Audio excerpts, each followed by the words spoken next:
ಪ್ರೀಸ್ the Lord. Praise the Lord. ಪಿತನಿಗೂ ಸುತನಿಗೂ ಮತ್ತು ಪವಿತ್ರ ಆತ್ಮರಿಗೂ ಮಹಿಮೆಯಾಗಲಿ. ಆದಿಯಲ್ಲಿದ್ದ ಹಾಗೆ ಈಗಲೂ ಯಾವಾಗಲೂ ಸದಾಕಾಲಕ್ಕೂ ಸ್ತೋತ್ರ ಉಂಟಾಗಲಿ. Praise the Lord. Praise the Lord. ಪ್ರಭು ಯೇಸುವಿನಲ್ಲಿ ನನ್ನ ಪ್ರಿಯ ಸಹೋದರ ಸಹೋದರಿಯರೇ, ದೇವರ ಮಕ್ಕಳೇ, ಪ್ರಭು ಯೇಸು ಕ್ರಿಸ್ತರ ವರಪ್ರಸಾದವು, ದೇವರ ಪ್ರೀತಿಯು, ಪವಿತ್ರ ಆತ್ಮರ ಅನ್ಯೋನ್ಯತೆಯು ನಿಮ್ಮೆಲ್ಲರೊಡನೆ ಇರಲಿ. Praise the Lord. Praise the lord. ಪ್ರಿಯರೇ, ನಮ್ಮ ಜೀವನದಲ್ಲಿ ನಾವು ಅನೇಕ ವಿಧದ ಅನುಭವಗಳನ್ನು ಕಾಣುತ್ತೇವೆ. ಸಂತೋಷದ ಅನುಭವವನ್ನು ಕಾಣುತ್ತೇವೆ, ಸಮಾಧಾನದ ಅನುಭವವನ್ನು ಕಾಣುತ್ತೇವೆ, ದುಃಖದ ಅನುಭವವನ್ನು ಕಾಣುತ್ತೇವೆ, ಅಥವಾ ವ್ಯಥೆಯ ಅನುಭವವನ್ನು ಕಾಣುತ್ತೇವೆ, ಕಣ್ಣೀರಿನ ಅನುಭವವನ್ನು ಕಾಣುತ್ತೇವೆ. ಹೀಗೆ ಅನೇಕ ವಿಧವಾದ ಅನುಭವಗಳನ್ನು ನಮ್ಮ ಮುಂದೆ ಬರುವಂತಹ ಕೆಲವು ಅನುಭವದ ಪರಿಣಾಮಗಳ ನಿಮಿತ್ತವಾಗಿ ನಾವು ಅನುಭವಗಳನ್ನು ಕಾಣುತ್ತೇವೆ. ಹಣ ಬರುವಾಗ ನಮ್ಮ ಅನುಭವಗಳನ್ನು ಸಹ ನಾವು ಕಾಣುತ್ತೇವೆ. ಸೊಕ್ಕು ಬರುವಾಗ ನಮ್ಮ ಅನುಭವವನ್ನು ಸಹ ನಾವು ಕಾಣುತ್ತೇವೆ. ಒಂದು ಗಾದೆ ಉಂಟು, ಅಲ್ಪನಿಗೆ ಐಶ್ವರ್ಯ ಬಂದರೆ ಅರ್ಧ ರಾತ್ರಿಯಲ್ಲಿ ಅವ ಕೊಡೆ ಹಿಡಿದಂತೆ. ಅಲ್ಪನಿಗೆ ಐಶ್ವರ್ಯ ಬಂದರೆ ಅರ್ಧ ರಾತ್ರಿಯಲ್ಲಿ ಅವನು ಕೊಡೆ ಹಿಡಿದಂತೆ. ಹೀಗೆ ಸಿರಿತನ ಬರುವಾಗ, ಸೊಕ್ಕು ಬರುವಾಗ ಒಬ್ಬ ಮನುಷ್ಯನ ಜೀವನ ಹೇಗಿರುತ್ತದೆ, ಒಬ್ಬ ಮನುಷ್ಯನ ಜೀವನದ ಅನುಭವ ಹೇಗಿರುತ್ತದೆ. ಅವನು ಲೋಕದ ದೃಷ್ಟಿಯಲ್ಲಿ ಸಿರಿತನ ಬರುವಾಗ ಜನ ನೆಚ್ಚುವುದು ಸಹಜ. ಸಿರಿತನ ಬರುವಾಗ ಅವನನ್ನ ನೋಡಿ ಅವನ ಹಿಂದೆ ಹೋಗುವುದು ಸಹಜ. ಸಿರಿತನ ಬರುವಾಗ ಅವನು ಎಂತಹ ದುಷ್ಟ ಕಾರ್ಯವನ್ನು ಮಾಡಿದರೂ ಸಹ ಅವನನ್ನ ಹೊಗಳುವುದು ಸಹಜ. ಸಿರಿತನ ಬರುವವನು ಹಣ ಕೊಡುವಾಗ ಅವನ ಬಗ್ಗೆ ಹೊಗಳಿಕೆಯ ಮಾತನಾಡುವುದು ಸಹಜ. ಹೀಗೆ ಸಿರಿತನದ ಮೂಲಕವಾಗಿ ಏನನ್ನು ಬೇಕಾದರೂ ಕೊಂಡುಕೊಳ್ಳುವುದನ್ನ ನಾವು ಈ ದಿನ ಪ್ರಪಂಚದಲ್ಲಿ ನಾವು ನೋಡ್ತಾ ಇದ್ದೇವೆ. ಸಿರಿತನ ಬರುವಾಗ ನಾವು ಜನರ ಹತ್ರ ಹೋಗೋದೇ ಬೇಕಾಗಿಲ್ಲ, ಜನ ನಮ್ಮನ್ನು ಹುಡುಕಿ ಬರ್ತಾರೆ. ನೋಡಿಬೇಕಾದ್ರೆ ಎರಡನೆಯದು ಸೊಕ್ಕು. ಸೊಕ್ಕು ಎಂದ್ರೆ ಹೇಗೆ ಹೇಳುವುದು, ಒಂದು ರೀತಿಯಾದ ಅಹಂಕಾರ. ನನಗಿದೆ, ನಾನಾರಿಗೆ ತಲೆಬಾಗಬೇಕು, ನನಗಿದೆ, ನಾನಾರಿಗೆ ನಾನು ಶರಣಾಗಬೇಕು. ಹೀಗೆ ಸೊಕ್ಕಿನ ಜೀವನ, ಸಿರಿತನದ ಜೀವಿತದ ಅಹಂಕಾರವನ್ನು ನಾವು ಕಾಣುತ್ತೇವೆ. ಈ ಸಿರಿತನ ಸೊಕ್ಕು ಬರುವಾಗ ನಾವು ಮನುಷ್ಯನಿಗೂ ಭಯಪಡುವುದಿಲ್ಲ, ದೇವರಿಗೂ ಭಯಪಡುವುದಿಲ್ಲ. ಈ ಸಿರಿತನ ಸೊಕ್ಕು ಎಂಬುದು ಒಂದು ನಾಣ್ಯದ ಎರಡು ಮುಖಗಳಿದ್ದ ಹಾಗೆ. ಸಿರಿತನ ಸೊಕ್ಕು ಎಂಬುದು ಒಂದು ನಾಣ್ಯದ ಎರಡು ಮುಖಗಳಿದ್ದ ಹಾಗೆ. ಈ ಸಿರಿತನ ಬರುವಾಗ ಸೊಕ್ಕು ಅಹಂಕಾರ ತಾನಾಗಿಯೇ ಬರ್ತದೆ.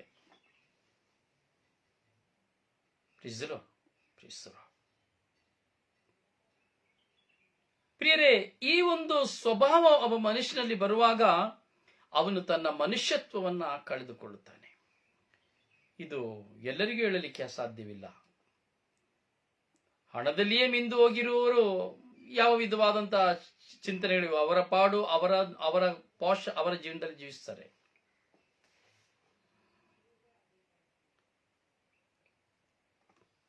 ಸಿರಿವಂತರಲ್ಲಿಯೂ ನಾವು ನೋಡುತ್ತೇವೆ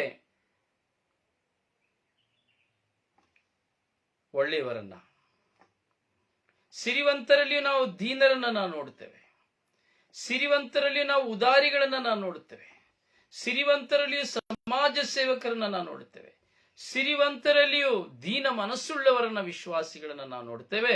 ಸಿರಿವಂತರು ಕೆಟ್ಟವರು ಎಂದು ಹೇಳಲು ಸಾಧ್ಯವಿಲ್ಲ. ಆದರೂ ಸಿರಿತನ ಮತ್ತು ಸೊಕ್ಕು ಎಂಬುದು ಮನುಷ್ಯನಲ್ಲಿ ಬರಬೇಕಾದ್ರೆ ನೋಡಿ, ಎಷ್ಟೋ ಜನ ಇದ್ದಾರೆ, ಯಾರಾದ್ರೂ ಒಬ್ಬರು ಪರಿಚಯ ಆದ್ರೆ ಸಾಕು, ತನಗಿರುವಂತ ಆಸ್ತಿ ಲಿಸ್ಟ್ ನ ಕೊಟ್ಟು ಬಿಡ್ತಾರೆ. ನನಗೆ ಇದು ಮಾಡ್ತಾ ಇದ್ದೀನಿ, ಇಂಥ ಬಿಸ್ನೆಸ್ ಮಾಡ್ತಾ ಇದ್ದೀನಿ, ನನಗೆ ದಿನಕ್ಕೆ ಇಷ್ಟು ಸಿಗ್ತಾ ಇದೆ, ನನಗೆ ತಿಂಗಳಿಗೆ ಇಷ್ಟು ಲಾಭ ಸಿಗ್ತಾ ಇದೆ, ನನಗೆ ಮನೆ ಇದೆ, ನನಗೆ ಕಾರ್ ಇದೆ, ನನಗೆ ಸೂಟ್ ಇದೆ, ನನಗೆ ಎಸ್ಟೇಟ್ ಇದೆ, ನಾನು ಹಾಗೆ ಮಾಡ್ತಾ ಇದ್ದೀನಿ. ತನ್ನ ಯಾರು ಕೇಳದೆ ಬೇಕಾಗಿಲ್ಲ, ಅವರೇ ಎಲ್ಲ ಬಯೋಡೇಟಾವನ್ನು ಕೊಟ್ಟು ಬಿಡ್ತಾರೆ. ಪ್ರೀಸರು ಪ್ರೀಸರು ಪ್ರೀಸರು ಎಲ್ಲ ಬಯೋಡೇಟಾ ಅವರೇ ಕೊಟ್ಟು ಬಿಡ್ತಾರೆ. ಹೌದು ಪ್ರಿಯರೇ,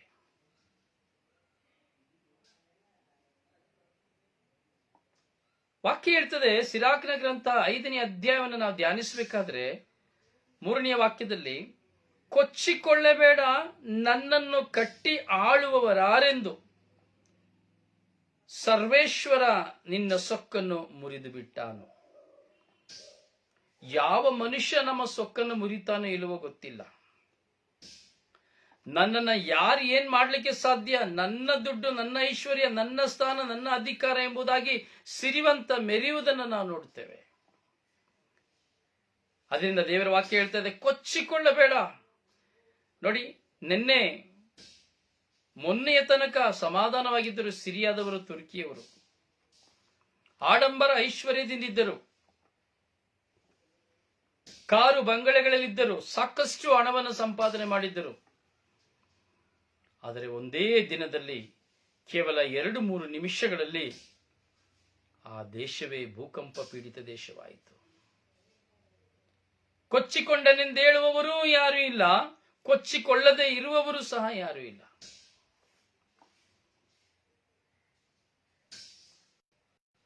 ಸುನಾಮಿ ಬಂತು, ಏಡಿ ಬಂತ, ಎಲ್ಲರೂ ಕೊಚ್ಚಿಕೊಂಡು ಹೋದ್ರು. ಕೊಚ್ಚಿಕೊಳ್ಳುವವರೆಲ್ಲರೂ ಹೋದರು, ಕೊಚ್ಚಿಕೊಳ್ಳದೆ ಅಲ್ಲರುವವರು ಸಹ ಹೋದರು. ಕಾರಣ ಏನೆಂಬುದು ನಮಗೆ ಗೊತ್ತಿಲ್ಲ. ಆದರೆ ದೇವರ ವಾಕ್ಯ ಹೇಳ್ತದೆ, ನೀನು ಕೊಚ್ಚಿಕೊಳ್ಳಬೇಡ, ನಿನ್ನನ್ನು ನೀನು ಹೆಚ್ಚಿಸಿಕೊಳ್ಳಬೇಡ. ನಿನ್ನ ಕೊಚ್ಚಿಕೊಳ್ಳಬೇಕೆಂದ್ರೆ ನಿನ್ನ ಅಹಂಕಾರ ದರ್ಪವನ್ನು ಮಾಡಬೇಡ. ಯಾರು ನನ್ನನ್ನು ಆಳ್ತಾರೆ, ಯಾರು ನನ್ನನ್ನು ಏನು ಮಾಡ್ತಾರೆ, ಅಗೌರವದಿಂದ ನಡೆದುಕೊಳ್ಳಬೇಡ. ನನ್ನನ್ನು ಆಳುವವರು ಯಾರು, ನನಗೆ ಯಾರು ಏನ್ ಮಾಡಕ್ ಸಾಧ್ಯ? ಸೊಕ್ಕಿನ ಅಹಂಕಾರ. ಒಂದು ಕಡೆ ಸಿರಿತನದ ಅಹಂಕಾರ, ಇನ್ನೊಂದು ಕಡೆ ಸೊಕ್ಕಿನ ಅಹಂಕಾರ. ಆದರೆ ವಾಕ್ಯ ಹೇಳ್ತಾ ಇದೆ, ಸರ್ವೇಶ್ವರ ನಿನ್ನ ಸೊಕ್ಕನ್ನು ಮುರಿದು ಬಿಟ್ಟಾರು. ನೀನು ಎಷ್ಟು ದರ್ಪ ಮಾಡಿದ್ರು, ಏನೇ ಸೊಕ್ಕು ತೋರಿಸಿದ್ರು, ಸರ್ವೇಶ್ವರ ನಿನ್ನ ಸೊಕ್ಕನ್ನು ಮುರಿದು ಬಿಟ್ಟಾರು. ಎಚ್ಚರಿಕೆ ಎಂಬುದಾಗಿ ವಾಕ್ಯ ಹೇಳ್ತಾ ಇದೆ, ಸಿರಾಕನ ಗ್ರಂಥ 5ನೇ ಅಧ್ಯಾಯ 3ನೇ ವಾಕ್ಯ. ಮನುಷ್ಯರಿಂದ ಅಸಾಧ್ಯ, ದೇವರಿಂದ ಸಾಧ್ಯ. ನೋಡಿ, ಎಂಥ ರಾಜ ಮಹಾರಾಜರುಗಳು ಈ ದೇಶಗಳಲ್ಲಿ ಆಳಿ ಬಂದರು, ಯಾರು ಉಳಿದುಕೊಳ್ಳಲಿಲ್ಲ, ಎಲ್ಲ ಹೋದರು. ಸೊಕ್ಕಿನಿಂದ ಆಳುವವರೆಲ್ಲರೂ ಹೋದರು. ಇವತ್ತು ನಾನೇ, ನನ್ನ ಏರಿಯಾ, ನನ್ನ ಬೀದಿ, ನಾನು ರೌಡಿಸಂ ಮಾಡುವವರನ್ನು ನೋಡುತ್ತೇವೆ, ಮುರಿದು ಬೀಳುತ್ತಾರೆ.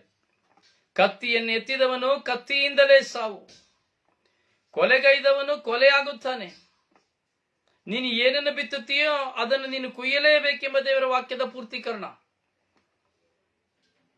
ಅದರಿಂದ ನಿನ್ನ ಜೀವಿತದಲ್ಲಿ ನಿನಗೆ ಸಿರಿತನವಿರಬಹುದು, ಅರ್ಧದಲ್ಲಿ ನೀನು ಸಿರಿವಂತನಾಗಿರಬಹುದು, ನಿನ್ನೊಳಗೆ ಸೊಕ್ಕು ಬರಬಹುದಾದರೆ ದೇವರು ಹೇಳ್ತಾ ಇದ್ದಾರೆ, ನೀನು ನಿನ್ನ ಸೊಕ್ಕನ್ನು ಅಡಗಿಸಿಕೊಳ್ಳಲಿಲ್ಲ ಎಂಬುದಾದರೆ ನಾನು ನಿನ್ನನ್ನು ಮುರಿದು ಬಿಡುತ್ತೇನೆ, ನಿನ್ನ ಜೀವನವನ್ನು ಮುರಿದು ಬಿಡುತ್ತೇನೆ, ನಿನ್ನಲ್ಲಿರುವುದನ್ನು ನಾನು ಕಸಿದುಕೊಂಡು ಬಿಡುತ್ತೇನೆ ಎಂಬುದಾಗಿ ದೇವರ ವಾಕ್ಯ ಹೇಳ್ತಾ ಇದೆ. ದೇವರೊಬ್ಬರಿಗೆ ಸಾಧ್ಯ ಸೊಕ್ಕನ್ನು ಮುರಿಯಲು, ದೇವರಿಂದ ಮಾತ್ರ ಸಾಧ್ಯ. ದೇವರು ಅನುಮತಿಸಿದರೆ ನಿನ್ನ ಸೊತ್ತು ಸೊಕ್ಕುಗಳು ಕ್ಷಣಾರ್ಥದಲ್ಲಿ ಆ ಭೂಕಂಪವಾಗಿ ಚದರಿ ಹೋದ ಪ್ರದೇಶದಂತೆ ಆಗಿ ಹೋಗುತ್ತದೆ. ಹೌದು ಪ್ರಿಯ ಸಹೋದರನೇ, ಸಹೋದರಿಯೇ,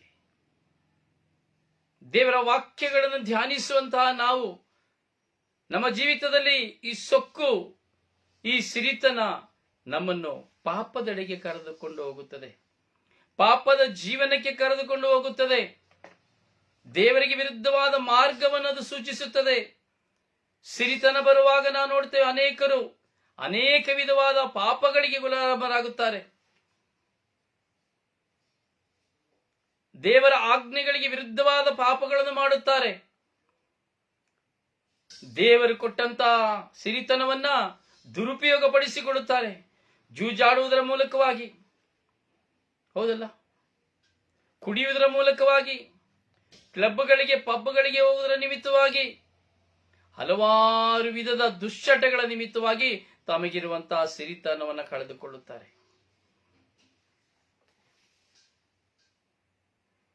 ಅದರ ನಿಮಿತ್ತವಾಗಿ ಇವೆಲ್ಲ ಪಾಪದ ಜೀವನ. ಪಾಪ ಅಂದ್ರೆ ಏನು? ಮೊದಲನೇದಾಗಿ ನಿಮ್ಮ ಮುಂದೆ ಒಂದು ಪ್ರಶ್ನೆಯನ್ನು ಹೇಳ್ತೇನೆ ನಾನು. ಎಲ್ಲರ ಮನಸ್ಸಿನಲ್ಲಿ ಈ ಪಾಪ ಅಂದ್ರೆ ಏನು? ಈ ತರಕಾರಿ ಸಲಾಡ್ ಮಾಡ್ದಂಗೆ ಆಗ್ಬಿಡ್ತದೆ. What is the meaning of ಸಿನ್? ಏನು ಪಾಪ ಅಂದ್ರೆ? ಪ್ರಿಯರೇ, ಪಾಪ ಅಂದ್ರೆ ದೇವರಿಗೆ ಅವಿಧೇಯರಾಗಿ ನಡೆಯುವಂತದ್ದೆಲ್ಲವೂ ಪಾಪವೇ, ಕೇವಲ ಒಂದಲ್ಲ ಪಾಪ. ಎಷ್ಟೋ ಜನರ ಮನಸ್ಸಲ್ಲಿ ಪಾಪ ಅಂದ್ರೆ ಒಂದು ಬರೀ ವ್ಯಭಿಚಾರ ಚಿಂತನೆ ಮಾತ್ರ ತಿಳ್ಕೊಳ್ತಾರೆ. ಖಂಡಿತವಾಗಿಯೂ ಇಲ್ಲ. ಪಾಪ ಎಂದರೆ ಅರ್ಥ ದೇವರಿಗೆ ಅವಿಧೇಯರಾಗಿ ನಡೆಯುವಂಥದ್ದು, ದೇವರು ಮಾಡಬೇಡ ಎಂಬುದನ್ನು ಮಾಡುವಂಥದ್ದು.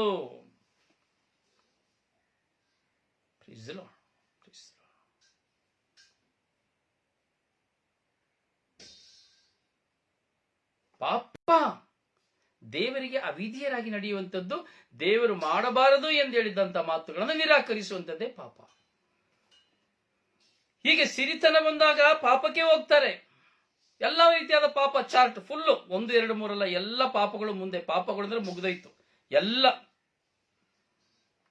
ಅಹಂಕಾರ ಪಡುವುದು, ಅಹಂಭಾವ ಪಡುವುದು, ನಾನತ್ವ ಮಾಡುವುದು, ಕುಡಿಯುವುದು, ವ್ಯಭಿಚಾರ ಮಾಡುವುದು, ಸುಳ್ಳು ಹೇಳುವುದು, ಕಚ್ಚಾಡುವುದು, ಮತ್ತೊಬ್ಬರ ಜೀವನವನ್ನು ಒಡೆದು ಹಾಕುವಂಥದ್ದು, ಕೊಲೆ ಮಾಡುವಂಥದ್ದು, ಸೊಕ್ಕಿನಿಂದ ಗರ್ವ ಮಾಡುವಂಥದ್ದು, ರೌಡಿಸಂ ಮಾಡುವಂಥದ್ದು, ಇವೆಲ್ಲವೂ ಪಾಪವೇ.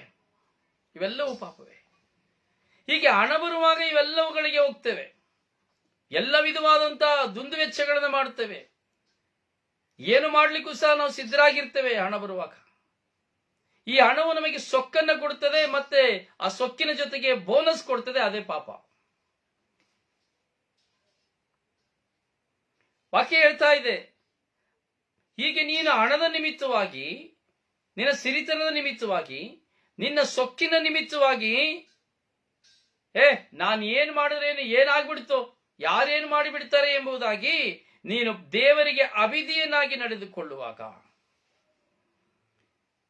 ದೇವನಿಗೆ ನೀನು ಅವಿಧೇಯನಾಗಿ ಪಾಪ ಮಾಡುವಾಗ, ನನ್ನನ್ನು ಏನ್ ಮಾಡ್ಲಿಕ್ಕಾಗ್ತದೆ, ಯಾರು ಇಲ್ಲ, ಕಣ್ಣು ಮುಚ್ಚಿ ನಾನು ಮಾಡೋದೇ ಸರಿ, ನೀನ್ ಯಾವನು ಕೇಳಲಿಕ್ಕೆ, ನನ್ನ ದುಡ್ಡು, ನನ್ನ ಹಣ, ನೀನ್ ಯಾರು ಕೇಳಲಿಕ್ಕೆ ಎಂಬ ಪ್ರಶ್ನೆಯನ್ನು ಹಾಕುವಾಗ ದೇವರ ವಾಕ್ಯ ಹೇಳ್ತಾ ಇದೆ,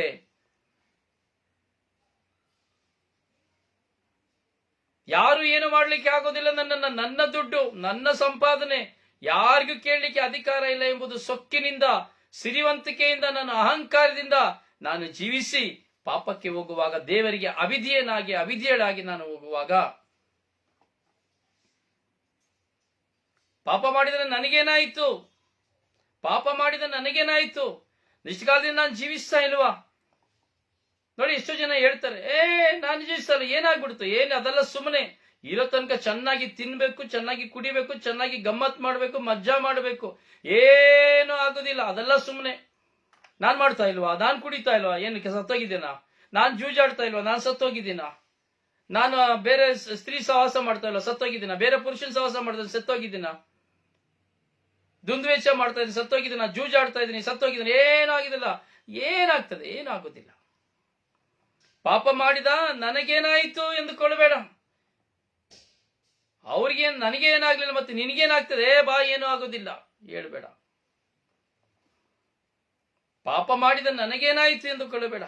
ಯಾಕೆಂದರೆ ದೀರ್ಘ ಶಾಂತನು ಸರ್ವೇಶ್ವರ ಸ್ವಾಮಿ, ಅವನು ಶಾಂತನಾಗಿರುತ್ತಾನೆ. ದೇವರು ಶಾಂತರಾಗಿರುತ್ತಾರೆ. ಹೌದು ಪ್ರಿಯರೇ, ದೇವರು ಎಷ್ಟು ದೀರ್ಘ ಶಾಂತನೋ ಅಷ್ಟೇ ದೀರ್ಘ ಶೂರನು.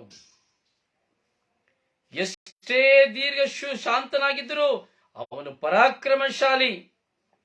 ತನ್ನ ಮುಂದೆ ಅಕ್ರಮ ಮಾಡುವವನನ್ನ ಸಿರಿತನ ಕೊಟ್ಟವನು, ಸಿರಿತನದಿಂದ ಪರರಿಗೆ ದಾನ ಮಾಡಿ, ಪರರಿಗೆ ಆಶ್ರಯ ಕೊಟ್ಟು ಬಾಳುವುದಕ್ಕೆ ಬದಲಾಗಿ ದರ್ಪ ಮಾಡಿ ಅಧಿಕಾರ ಮಾಡಿ ಜೀವಿಸುವಾಗ, ಸಿರಿತನದ ಸೊಕ್ಕಿನಲ್ಲಿ ಜೀವಿಸುವಾಗ ದೀರ್ಘ ಶಾಂತನಾದ ದೇವರು ನಿನ್ನ ನನ್ನ ಸೊಕ್ಕನ್ನ ಮುರಿದು ಬಿಡುವರು.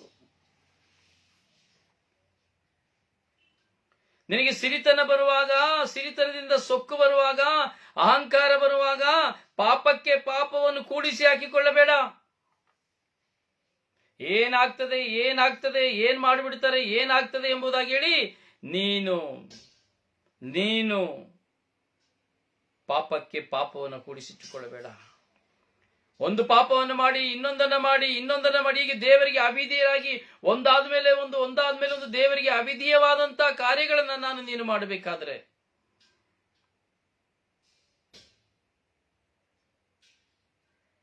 ದೇವರಿಂದ ಕ್ಷಮೆ ಕೇಳಲಿಕ್ಕೆ ಹಿಂಜರಿಯಬೇಡ.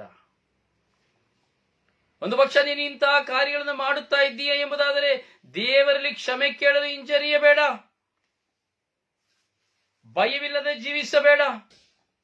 ಯಾರು ಮಾಡದೇ ಇರೋದು ನಾನು ಮಾಡಿಬಿಟ್ಟಿದ್ದೀನಾ, ಅವ್ರು ಜೀವಿಸ್ತಾ ಇಲ್ವಾ, ಇವ್ರು ಜೀವಿಸ್ತಾ ಇಲ್ವಾ, ಅವ್ರು ಸತ್ತೋಗಿದಾರ, ಅವ್ರಿಗೇನಾಗ್ಬಿಟ್ಟಿದೆ? ಇಲ್ಲ. ನಿನ್ನ ಜೀವಿತದಲ್ಲಿ ನನ್ನ ಜೀವಿತದಲ್ಲಿ ನಾನು ಮಾಡಿದ ಪಾಪದ ನಿಮಿತ್ತವಾಗಿ ಪಶ್ಚಾತ್ತಾಪ ಪಡಲು ನಾನು ಸಿದ್ಧನಾಗಬೇಕು. ದೇವರಿಂದ ಕ್ಷಮೆ ಪಡೆಯುವುದರ ಬಗ್ಗೆ ನಾನು ಭಯವುಳ್ಳವನಾಗಿರಬೇಕು.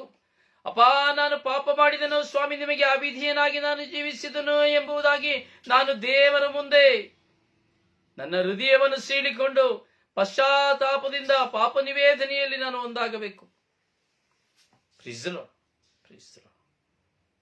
ಹೌದು ಪ್ರಿಯರೇ, ನಾವು ಚಿಂತಿಸುತ್ತೇವೆ ಹಲವಾರು ವಿಧದಲ್ಲಿ. ಸಿರಿತನವನ್ನ ನೋಡಿ, ಸಿರಿತನದಿಂದ ಸಿಕ್ಕುವ ಸುಖವನ್ನು ನೋಡಿ, ಅದು ಸಿರಿತನದಿಂದ ನಮ್ಮ ಮುಂದೆ ನಮ್ಮ ಜೊತೆಗೆ ಬರುವಂತ ಹಲವಾರು ಗಣ್ಯರು ಜನಗಳನ್ನ ನೋಡಿ, ಇವರು ನನ್ನೊಂದಿಗಿದ್ದಾರೆ, ಅವರು ನನ್ನೊಂದಿಗಿದ್ದಾರೆ, ಯಾರು ಮಾಡದೇ ಇರೋದು ನಾನು ಮಾಡಿಬಿಟ್ಟಿದ್ದೇನೆ ಎಂದು ಹೇಳುವುದೆಲ್ಲವೂ ದೇವರಿಗೆ ಅವಿಧೇಯವಾಗಿರುವಂತಹ ಪಾಪ. ಅಂದ್ರೆ ದೇವರಿಗೆ ಮನುಷ್ಯನಿಗೆ ಭಯಪಡುತ್ತ, ದೇವರಿಗೆ ಭಯಪಡದೆ ಮನುಷ್ಯನೊಂದಿಗೆ ಜೀವಿಸುವಂತ ಸೊಕ್ಕಿನ ಅಹಂಕಾರದ ಜೀವನ.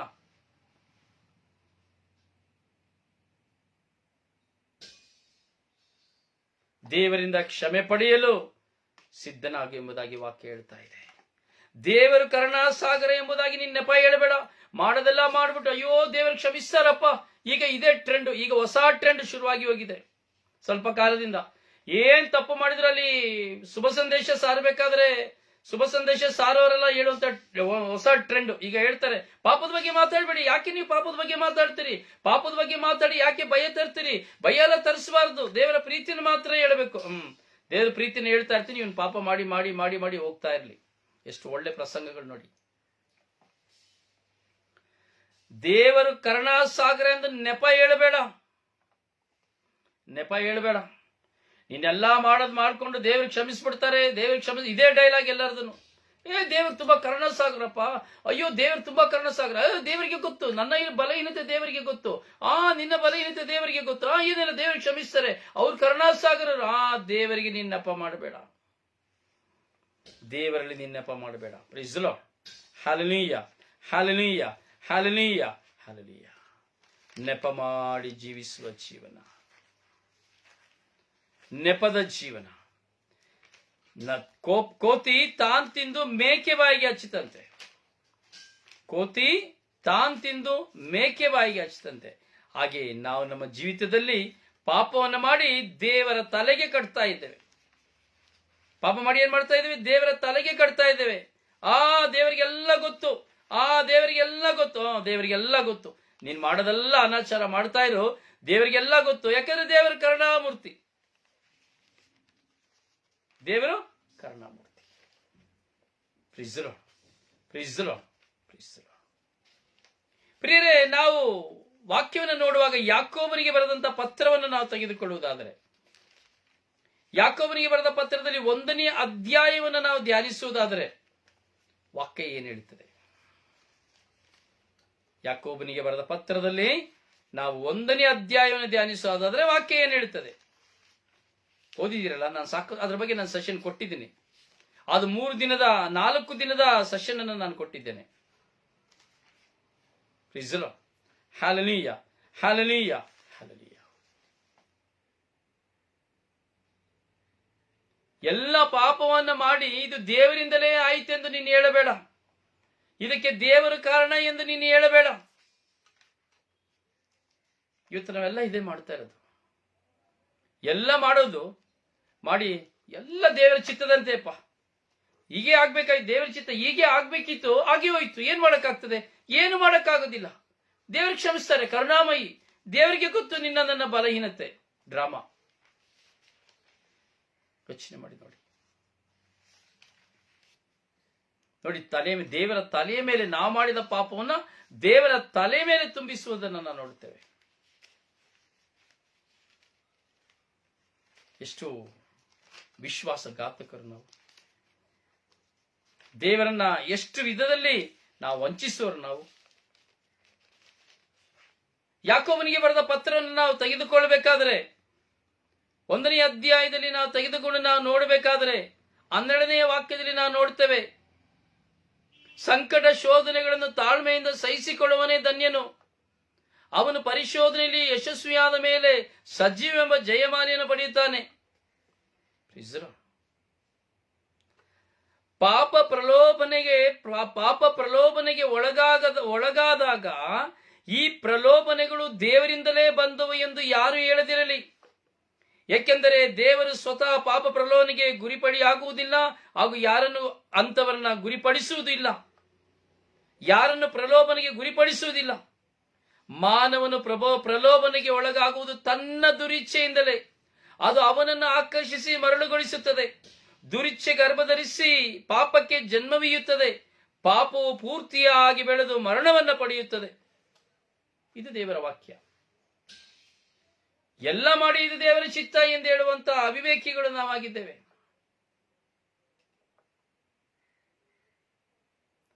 ಪಾಪವು ನನ್ನನ್ನು ಆಕರ್ಷಿಸುತ್ತದೆ ಎಂಬುದಾಗಿ ದೇವರ ವಾಕ್ಯ ಹೇಳ್ತಾ ಇದೆ. ದುರಿಚ್ಛೆ ಗರ್ಭಧರಿಸಿ ಪಾಪಕ್ಕೆ ಜನ್ಮ ಕೊಡುತ್ತದೆ ಎಂಬುದಾಗಿ ವಾಕ್ಯ ಹೇಳ್ತಾ ಇದೆ. ಹೀಗಿರುವಾಗ ನಾನು ನೀನು ಏನು ಮಾಡ್ತಾ ಇದ್ದೇವೆ? ಯೋಚನೆ ಮಾಡಿ ನೋಡಿ. ಪಾಪಕ್ಕೆ ಪಾಪವನ್ನು ಕೂಡಿ ಹಾಕಿಕೊಳ್ತಾ ಇದ್ದೇವೆ. ದೇವರ ಕರುಣಾಮೂರ್ತಿ ಎಂಬುದಾಗಿ ಹೇಳ್ತಾ ಇದ್ದೇವೆ. ದೇವರು ಕರುಣಾಸಾಗರ ಎಂಬುದಾಗಿ ನೆಪ ಹೇಳ್ತಾ ಇದ್ದೇವೆ. ನಾನು ನನ್ನ ಪಾಪವನ್ನು ಮುಚ್ಚಿಕೊಳ್ಳುವುದಕ್ಕಾಗಿ, ನಾನು ಪಾಪ ಮಾಡಲಿಲ್ಲ ಎಂದು ಹೇಳುವುದಕ್ಕಾಗಿ, ಹಾಗೂ ನನ್ನ ಪಾಪಗಳು ಕಂಡುಕೊಳ್ಳಬಾರದು ಎಂಬುದಕ್ಕಾಗಿ ದೇವರು ಕರುಣಾಸಾಗರ ಎಂಬುದಾಗಿ ನೆಪ ಹೇಳ್ತಾ ಇದ್ದೇವೆ. ಅಂದ್ರೆ ದೇವರು ಕ್ಷಮಿಸ್ತಾರೆ. ಇದೇ ಡೈಲಾಗ್ ಎಷ್ಟೋ ಈಗ ಹೊಸದಾದ ಟ್ರೆಂಡ್ ಇದು. ದೇವ್ರಿಗೆ ಗೊತ್ತಪ್ಪ, ದೇವರಿಗೆ ನಿನ್ನ ಬಲಹೀನತೆ ಗೊತ್ತಪ್ಪ, ಏನಿಲ್ಲ, ನೀನ್ ಭಯ ಪಡಬೇಡ, ತೊಂದರೆ ಇಲ್ಲ, ದೇವರಿಗೆ ನಿನ್ನ ಬಲಹೀನತೆ ಗೊತ್ತು, ನೀನ್ ಪ್ರಾರ್ಥನೆ ಮಾಡು ಸಾಕು, ದೇವ್ರು ನಿನ್ನ ಕ್ಷಮಿಸ್ತಾರೆ. ಪದೇ ಪದೇ ದೇವರ ಬಲಹೀನತೆ ಅಂತ ನೀನು ಪಾಪ ಮಾಡ್ತಾ ಇರು, ನಾನು ಪಾಪ ಮಾಡ್ತಾ ಇರ್ತೀನಿ, ದೇವರು ಕ್ಷಮಿಸ್ತಾ ಇರ್ತಾರೆ. ನೋಡಿ, ಮನುಷ್ಯನ ಜೀವಿತದಲ್ಲಿ ಇವತ್ತು ಏನಾಗಿದೆ ಅಂದ್ರೆ ನೀನು ಸಾಯ ತನಕ ಪಾಪ ಮಾಡ್ತಾನೆ ಇರು, ದೇವ್ರು ನಿನ್ನ ಕ್ಷಮಿಸ್ತಾನೆ ಇರ್ತಾರೆ. ಯಾಕಂದ್ರೆ ದೇವ್ರು ಹೇಳ್ಬಿಟ್ಟಿದ್ದಾರೆ, ಎಷ್ಟು ಸಾರಿ ಕ್ಷಮಿಸಬೇಕು? 7 ಬಾರಿ ಅಲ್ಲ, 70 ಬಾರಿ ಕ್ಷಮಿಸಬೇಕು ಎಂಬುದಾಗಿ. ಅದರಿಂದ ಈ ದೇವರೇ 70 ಬಾರಿ ಕ್ಷಮಿಸು ಅಂತ ಹೇಳಿದ್ದಾರೆ ಅಂದಾಗ ಅವ್ರು ಎಷ್ಟು ಸಾರಿ ಕ್ಷಮಿಸೋದಿಲ್ಲ, ಸಾಯುವ ತನಕ ಕ್ಷಮಿಸ್ತಾ ಇರ್ತಾರೆ. ಅದಕ್ಕಾಗಿ ಯೇಸು ಒಮ್ಮೆಗೆ ಶಿಲುಬೆಯಲ್ಲಿ ರಕ್ತಧಾರೆಯರಿದ್ದರು. ಗೊತ್ತಿಲ್ಲ, ಆದರೆ ಅದೇ ವಾಕ್ಯ ಹೇಳುತ್ತದೆ, ಒಬ್ಬ ಮನುಷ್ಯನು ಒಮ್ಮೆ ಮಾತ್ರ ಯೇಸುವಿನ ರಕ್ತದಿಂದ ತೊಳೆಯಲ್ಪಡುವಂಥದ್ದು. ಒಂದೇ ಸಾರಿ. ಆ ಒಂದು ಸಾರಿ ಆ ಮನುಷ್ಯನು ಯೇಸುವಿನ ರಕ್ತದಿಂದ ತೊಳೆಯಲ್ಪಟ್ಟಿದ್ದೇ ಆದರೆ ಅವನು ಪಾಪ ಜೀವಿತಕ್ಕೆ ಹೋಗುವುದಿಲ್ಲ. ದೇವರು ಹೇಳಿಲ್ಲ ನೀನು ಗಡಿ ಪಾಪ ಮಾಡು ಎಂಬುದಾಗಿ. ಆದರೆ ಒಂದು ದೇವರು ಕ್ಷಮಿಸುತ್ತಾರೆ ನಿಜ. ಆದರೆ ನಾನು ಪದೇ ಪದೇ ನಾನು ಪಾಪಕ್ಕೆ ಹೋಗುವಾಗ, ದೇವರಿಗೆ ಅವಿಧೇಯನಾಗಿ ನಡೆಯುವಾಗ ನನ್ನನ್ನು ರೋಗಗಳು ಬೇಟೆಯಾಡುತ್ತದೆ, ನನ್ನನ್ನು ಶಾಪಗಳು ಬೇಟೆಯಾಡುತ್ತದೆ, ನನ್ನನ್ನು ದಾರಿದ್ರ್ಯಗಳು ಬೇಟೆಯಾಡುತ್ತದೆ, ನನಗೆ ಮಾನಸಿಕವಾದಂತಹ ನೋವುಗಳು, ಹಲವಾರು ವಿಧದ ಹೋರಾಟಗಳು ನನ್ನ ಜೀವಿತದಲ್ಲಿ, ನಿಮ್ಮ ಜೀವಿತದಲ್ಲಿ ಇರ್ತದೆ.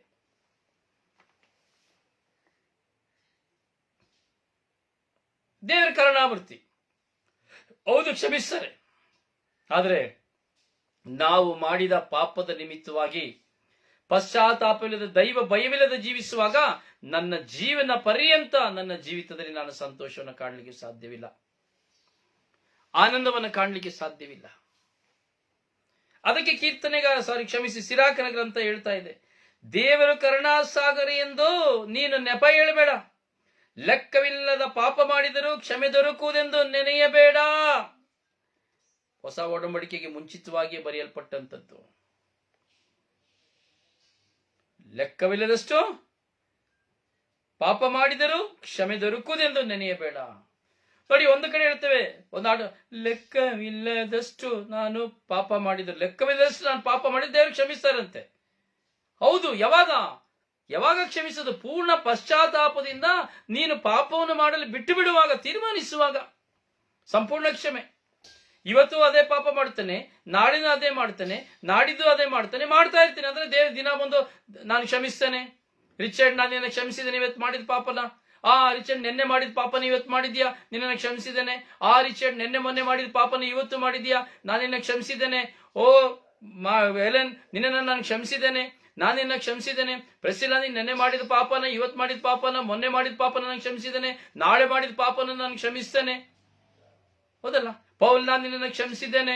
ಪೌಲ್, ನೀನು ಈ ದಿನದವರೆಗೂ ನೀನು ಮಾಡಿದ ಎಲ್ಲಾ ಪಾಪಗಳನ್ನ ಕ್ಷಮಿಸಿದ್ದೇನೆ. ಇನ್ನು ನೀನು ಪಾಪ ಮಾಡ್ತಾನೆ ಇರು, ನೀನು ಪಾಪ ಮಾಡ್ತಾನೆ ಇದ್ರೆ ನಾನು ಕ್ಷಮಿಸ್ತಾನೆ ಇರ್ತೇನೆ. ಹೌದಾ? ದೇವ್ರ ಕರುಣಾಮಯಿ ಅಲ್ವಾ? ವರ್ಷಾನುಗಟ್ಲೆಯಿಂದ ನೀನು ಪಾಪ ಮಾಡ್ತಾ ಇದೀಯಾ, ಅದರಿಂದ ಈಗಲೂ ನೀನು ಪಾಪ ಮಾಡ್ತಾ ಇರು. ಇನ್ನೂ ಒಂದು 10 ವರ್ಷ ನೀನು ಪಾಪ ಮಾಡಿದ್ರೆ ನಾನು ಕ್ಷಮಿಸ್ತಾನೆ ಇರ್ತೇನೆ. ನೀನು ಹಾಗೆಯೇ ಜೀವಿಸು. ಹೌದಲ್ಲ? ಇದೇ ಆಯ್ತು ದೇವರ ಕರುಣೆ ಅಂದ್ರೆ. ದೇವರ ಕರುಣಾಶೀಲ, ಕ್ಷಮಾಶೀಲ. ನೋಡಿ, ದೇವರನ್ನ ಎಲ್ಲಿ ತಗೊಂಡೋಗಿ ಬಿಡ್ತೀವಿ ನೋಡಿ ಮನುಷ್ಯ. ಇವತ್ತಿನ ದಿನದ ಶುಭ ಸಂದೇಶಗಳು, ಕೆಲವರು ಸಾರುವಂತಹ ಸಂದೇಶಗಳು ಒಬ್ಬ ಮನುಷ್ಯನನ್ನ ಯಾವ ಘಟ್ಟಕ್ಕೆ ತೆಗೆದುಕೊಂಡು ಹೋಗಿ ಬಿಡುತ್ತದೆ ನೋಡಿ. ದೈವ ಭಯವೇ ಇಲ್ಲದಂತೆ ಮಾಡ್ತಾ ಇದೆ. ಯಾವ ಮನುಷ್ಯನಿಗೂ ದೈವ ಭಯ ಬರ. ಅದಕ್ಕಾಗಿಯೇ ನೋಡಿ, ಎಲ್ಲ ಕಡೆ ಸುನಾಮಿಗಳಂತೆ, ಭೂಕಂಪಗಳಂತೆ, ಮಾರಕ ವೈರಸ್ ಕೊರೋನಾಗಳಂತೆ ಹೊಸದಾಗಿ ಬರ್ತಾನೆ ಇದೆ. ಬರ್ದ ಇನ್ನೇನ್ ಮಾಡ್ತದೆ? ಬರಲೇಬೇಕು. ಇನ್ನು ಬರ್ತದೆ, ಭಾರತಕ್ಕೆ ಬರ್ತದೆ, ಇನ್ನು ಭಯಂಕರವಾದದ್ದು ಬರ್ತದೆ. ಅದು ಯಾವ ಸುಳಿಗಾಳಿಯಾಗಿ ಬರ್ತದೋ, ಭೂಕಂಪವಾಗಿ ಬರ್ತದೋ, ಸುನಾಮಿಯಾಗಿ ಬರ್ತದೋ, ಅಥವಾ ಇನ್ನೂ ಭಯಂಕರವಾದ, ಇನ್ನೂ ಶಕ್ತವಾದ ಒಂದು ವೈರಸ್ ಆಗಿ ಬರ್ತದೋ, ಎಷ್ಟು ಕೋಟ್ಯಾಂತರ ಜನ ಸಾಯ್ತಾರೋ ಗೊತ್ತಿಲ್ಲ. ಮಾಡ್ತಾ ಇರಿ, ಆದ್ರೆ ಪಾಪ ಮಾಡ್ತಾರಿ ಅಂತ ಹೋದ್ರೆ ಕ್ಷಮಿಸ್ತಾರೆ. ಕರುಣಾಮಯಿ. ನೆನ್ನೆ ಮಾಡಿದೆ ಕ್ಷಮಿಸಿದ್ದೀನಿ, ಇವತ್ತು ಮಾಡಿದೆಯಾ, ನಾಳೆ ಮಾಡಿ. ನಾನು ಹೇಳಿದ್ದೀನಿ, ನೆನ್ನೆಯೂ ಇದ್ದವನು, ಭೂತಕಾಲದಲ್ಲಿ ಇದ್ದವನು, ಭವಿಷ್ಯಕಾಲದ ಕಾಲದಲ್ಲಿ ಬರುವವನು, ವರ್ತಮಾನ ಕಾಲದಲ್ಲಿ ಇರುವನು. ಆದ್ರೆ ನೀನು ಭೂತಕಾಲದಲ್ಲಿ ಪಾಪ ಮಾಡಿದ್ರು ಕ್ಷಮಿಸ್ತಾನೆ, ವರ್ತಮಾನ ಕಾಲದಲ್ಲಿ ಪಾಪ ಮಾಡ್ತಾ ಇದ್ರು ಕ್ಷಮಿಸ್ತಾನೆ, ಭವಿಷ್ಯತ್ ಕಾಲದಲ್ಲಿ ನೀನು ಪಾಪ ಮಾಡೋದಾದ್ರೂ ನಾನು ಕ್ಷಮಿಸ್ತೇನೆ. ಎಂತ ನ್ಯಾಯ ರೀ ಇದು? ಆ ದೇವರನ್ನ ಎಲ್ಲಿಗೆ ನಾವು ತೆಗೆದುಕೊಂಡು ಹೋಗಿ ನಿಲ್ಲಿಸ್ತಾ ಇದ್ದೇವೆ? ಯೋಚನೆ ಮಾಡಿ ನೋಡಿ.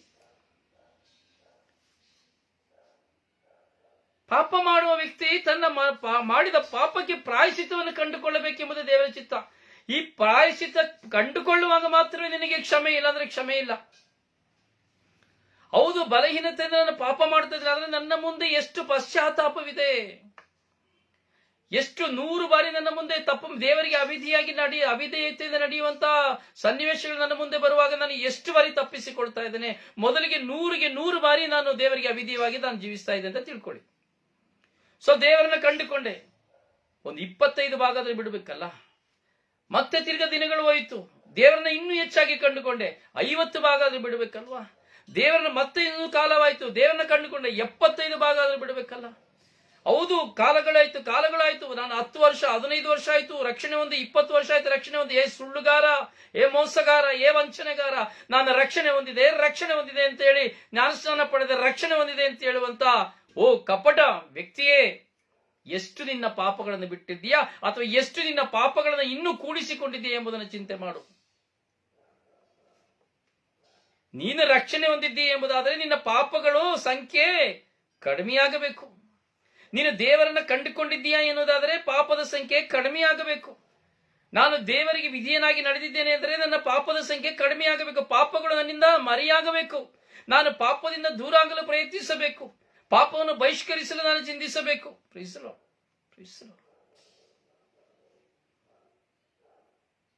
ಪಾಪ ಮಾಡುವ ಪ್ರಚೋದನೆ ಬರುತ್ತದೆ, ನಿಜ, ನನಗೂ ಬರ್ತದೆ, ನಿಜ. ಆದರೆ ಆ ಪಾಪದಿಂದ ತಪ್ಪಿಸಿಕೊಳ್ಳಲು ನಾನು ದೇವರ ಸಹಾಯವನ್ನು ಕೇಳಬೇಕು. ಆ ಪಾಪಕ್ಕೆ ಹೋಗದಂತೆ, ಅಂದ್ರೆ ನಾನು ಈಗಲೂ ಪದೇ ಪದೇ ಹೇಳ್ತಾ ಇದ್ದೀನಿ, ಪಾಪ ಎಂದರೆ ದೇವರಿಗೆ ಅವಿಧೇಯತೆಯಿಂದ ನಡೆದು, ದೇವರ ಮುಂದೆ ಅವಿಧೇಯತೆಯಿಂದ ಇರುವಂತದ್ದು, ದೇವರ ಕಟ್ಟಳೆಗಳನ್ನ, ನನ್ನ ಕರ್ತವ್ಯಗಳನ್ನು ನಾನು ಪಾಲಿಸದೇ ಇರುವಂತದ್ದು.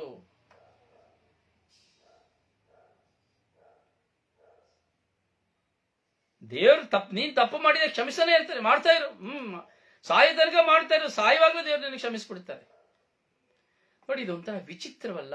ದೇವರನ್ನ ಎಷ್ಟು ಮೂರ್ಖನಾಗಿ ಮಾಡುವಂತಹ ಈ ಸಂಗತಿ. ಆದ್ರೆ ಇಲ್ಲಿ ವಾಕ್ಯ ಹೇಳ್ತಾ ಇದೆ ನೋಡಿ, ವಾಕ್ಯ, ಪಾಪ ಮಾಡಿದ ನನಗೇನಾಯ್ತು ಎಂದುಕೊಳ್ಳಬೇಡ, ಯಾಕೆಂದ್ರೆ ದೀರ್ಘ ಶಾಂತನು ಸರ್ವೇಶ್ವರ. ಪಾಪಕ್ಕೆ ಪಾಪವನ್ನು ಕೂಡಿಸಿ ಹಾಕಿಕೊಳ್ಳಬೇಡ. ದೇವರಿಂದ ಕ್ಷಮೆ ಪಡೆಯುವ ಬಗ್ಗೆ ನಿರ್ಭಯದಿಂದಿರಬೇಡ. ದೇವರು ಕರುಣಾಸಾಗರ ಎಂದು ನೀನು ನೆಪ ಹೇಳಬೇಡ. ಲೆಕ್ಕವಿಲ್ಲದ ಪಾಪ ಮಾಡಿದರೂ ಕ್ಷಮೆ ದೊರಕುವುದೆಂದು ನೆನೆಯಬೇಡ. ದಯೆ ಇದ್ದಂತೆ ಕೋಪವು ಆತನಲ್ಲಿದೆ. Hallelujah, amen, hallelujah, amen, hallelujah, amen. ದಯೆ ಇದ್ದಂತೆ ಕೋಪವು ಆತನಲ್ಲಿದೆ. ಅಯ್ಯೋ ಇಲ್ಲ, ಹಳೆ ಒಡಂಬಡಿಕೆ ಹೊಸ ಒಡಂಬಡಿಕೆ ಬಂದಾಗ ಎಲ್ಲವೂ ಬದಲಾಗೋಯ್ತು.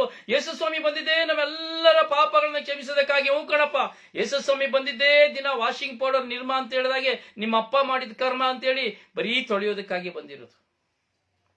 ಆ ಯೇಸುವಿನ ನಾಮವನ್ನು ಎಷ್ಟರ ಮಟ್ಟಿಗೆ ನಾವು ವ್ಯಂಗ್ಯವಾಗಿಸ್ತೇವೆ ನೋಡಿ, ಯೋಚನೆ ಮಾಡಿ ನೋಡಿ. ಆ ಯೇಸುವಿನ ನಾಮವನ್ನು ಕುರಿತು ಎಷ್ಟರ ಮಟ್ಟಿಗೆ ನಾವು ವ್ಯಂಗ್ಯವಾಗಿಸ್ತೇವೆ. ಅಂದರೆ ಯೇಸು ಈ ಲೋಕಕ್ಕೆ ಬಂದದ್ದು, ನೀನು ಪಾಪ ಮಾಡ್ತಾನೆ ಇರು, ನಾನು ರಕ್ತದಿಂದ ತೊಳಿತಾನೆ ಇರ್ತೇನೆ ಅಲ್ಲ. ಆ ದೈವತ್ವ ತುಂಬಿದ ಆ ದೇವರನ್ನ, ಆ ವಾಕ್ಯವಾಗಿರುವಂತಹ ದೇವರನ್ನ ನಾವು ಕಾಣುವಂತ ರೀತಿ ನೋಡಿ ಹೇಗಿದೆ, ಕಾಣುವ ರೀತಿ ಹೇಗಿದೆ ನೋಡಿ. Praise the Lord, praise the Lord, praise the Lord. ಯೋಚಿಸಬೇಕು. ಸುಮ್ಮನೆ ನಮ್ಮ ಸ್ವಂತಕ್ಕಾಗಿ ವಾಕ್ಯಗಳನ್ನು ಉಪಯೋಗಿಸಿಕೊಂಡು ಡ್ರಾಮಾ ಮಾಡಿ ಸ್ಟೆಂಟ್ ಮಾಡೋದಿಲ್ಲ.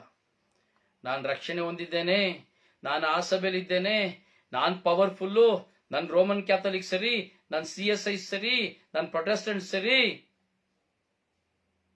ಯಾವುದು ಸರಿ ಇಲ್ಲ. ಎಲ್ಲ ಕಳ್ರು, ನಾವೆಲ್ಲ ಕಳ್ರು, ಎಲ್ಲರೂ ಕಳ್ರು, ನಾವೆಲ್ಲ ಕಳ್ರೇನೆ. ಸಮಯ ಬಂದಾಗ ದೇವರ ವಾಕ್ಯ, ಯಾವಾಗ ಕಣ್ಣೀರು ಬಂದಾಗ, ನೋವು ಬಂದಾಗ, ಸಾಲ ಬಂದಾಗ, ಮದುವೆ ಬಂದಾಗ, ಮಕ್ಕಳಾಗದೆ ಇರುವಾಗ, ಕೆಲಸ ಇಲ್ದಿರುವಾಗ, ಮನೆ ಇಲ್ದಿರುವಾಗ, ಮಗುಗೆ ಫೀಸ್ ಕಟ್ತಾ ಇರಬೇಕಾದ್ರೆ, ರೋಗ ಬಂದಾಗ, ಮರಣ ಬಂದಾಗ, ಅವಾಗ ದೇವರಷ್ಟೇನೆ. ಓ ಏನ್ ಕಣ್ಣೀರಪ್ಪ. ಆದ್ರೆ ಪಾಪ ಮಾಡುವಾಗ, ದೇವರಿಗೆ ಅವಿಧೇಯರಾಗಿ ನಡೆಯುವಾಗ ಒಂದು ತೊಟ್ಟು ಕಣ್ಣೀರು ಬರ್ತದ, ಒಂದು ಚಿಂತನೆ ಬರ್ತದ. ಮಾಡೋ ಅನ್ಯಾಯ ದ್ರೋಹ ಅಷ್ಟಿಷ್ಟಲ್ಲ ನಮ್ಮದು, ಕುತಂತ್ರಗಳು ಕುಯುಕ್ತಿಗಳು ಅಷ್ಟಷ್ಟಲ್ಲ ನಮ್ಮದು. ಎಷ್ಟು ಸಂತೋಷವಾಗಿರ್ತೇವೆ ಅವಿಧೇಯರಾಗಿ ದೇವರ ಮುಂದೆ. ಆದ್ರೆ ವಾಕ್ಯ ಹೇಳ್ತದೆ, ದೇವರು ಕರುಣಾಸಾಗರ ಎಂದು ನೆಪ ಹೇಳಬೇಡ. ಲೆಕ್ಕವಿಲ್ಲದ ಪಾಪ ಮಾಡಿದರೂ ಕ್ಷಮೆ ದೊರಕುವುದೆಂದು ನೆನೆಯಬೇಡ.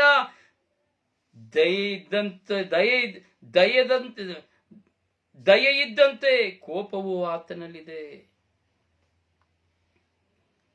ಕೋಪ ಇಲ್ಲ ಅಂತೀರಾ? ಎಷ್ಟು ಜನ ದೇವರಿಗೆ ಕೋಪ ಇಲ್ಲ ಅಂತೀರಿ? ಸೋದೋಮ್ ಗೊಮೋರ ಪಟ್ಟಣ ನೆನೆಸ್ಕೊಳ್ಳಿ, ಸೋದೋಮ್ ಗೊಮೋರ ಪಟ್ಟಣ ನೆನೆಸ್ಕೊಳ್ಳಿ.